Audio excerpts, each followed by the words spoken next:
આવ્યો.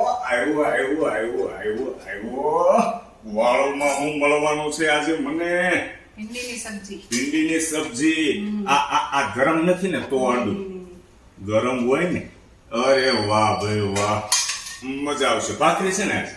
ભાખરી આજે. વાહ, એક તો નાની એવી વાત કરવાની છે. વાત કરું? આપણે ફેસબુક ની અંદર મિત્રો વધતા જાય છે, બરાબર છે. હવે ઇન્સ્ટાગ્રામમાં પણ દિવસે ને દિવસે મિત્રો વધતા જાય છે, આપણી સાથે જોડાતા જાય છે.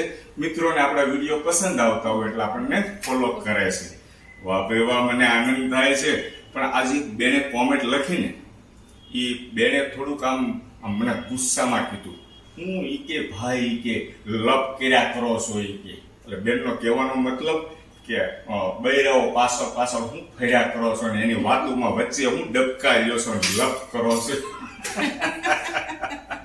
અરે મારી બેન, અમને ટાઈમ આપે છે. આ પહેલો હસાવવાનો પ્રયત્ન કરે છે. ટાઈમ તો બધા આપતા હોય, એ આપણે નથી કહેતા, પણ કહેવાનો મતલબ શું છે કે તમે કઈક કોઈ બી ચીજ વસ્તુ લેવા ઘરની અંદર કંઈક કામ કરતા હો કે બહાર જતા હો તો એક માનપૂર્વક સ્ત્રી નારીને આપણે એમને મજા આવે, કેટલો બધો આનંદ આવે. અને એમને જ પૂછો આજ સુધી મેરેજને કેટલા વર્ષ થયા, પિયરની યાદ આવે છે? સાચું કહેજો.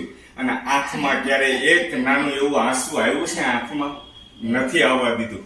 એટલે હસાવવાનો જ પ્રયત્ન કરીએ છીએ, ખુશ રાખવાનો પ્રયત્ન કરીએ છીએ.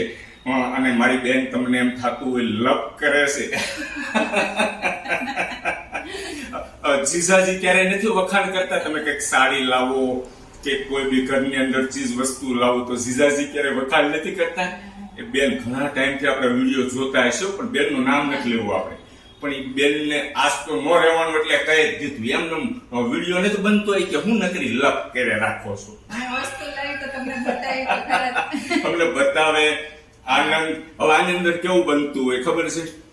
સ્ત્રી જાતિ, નારી જાતિને આપણે જેટલું માન આપીએ ને, પછી એ પત્ની હોય કે આપણી બેન હોય કે માતા હોય, ભાભી હોય, માસી હોય, કાકી હોય કે આપણા ફ્રેન્ડ ફોલોવર બેન હોય, કોઈ પણ સ્ત્રી હોય, એના વખાણ કરીએ એટલે આપણે દિવસે ને દિવસે હેપી રહીએ, ખુશ રહીએ. અને મને બહુ સારી એનર્જી મળે છે મારી અંદર. હું આમ ખુશ રહું, વાણીમાં મીઠાશ રખે. ભગવાને કેટલો બધો કંઠ સરસ મજાનો હરેક વ્યક્તિને આપ્યો છે, પણ આપણે બસ કડવાશ આપણી અંદર નીકળે છે ને, કડવાશને દૂર કરો. થોડીક સાકર ખાઓ, જીજાજીને કહેજો 2, 3, 5 કિલો સાકર લાવે અને રોજ ખાવ સવારે ઉઠી. વાણીમાં બહુ જ મીઠાશ આવશે. મારી વાઈફ છે ને મને રોજ સવારમાં સાકર ખવડાવે છે. ભગવાનને સાકર ધરી હોય ને એ મને આપે છે ને સાકર હું ખાઉં છું, કારણ કે થોડીક વાણીમાં મીઠાશ આવે ને તો મજા આવે. બાકી બેન, હું લપ નથી કરતો. એટલે બેનનો કહેવાનો મતલબ એ હતો કે બાયુને આગળ પાછળ હું ફર્યા ફરી કરે છે. તમને કઈ વાંધો છે? એટલે ભાઈ મારી વાઈફ ને વાંધો નથી તો બેન તમને શું વાંધો છે?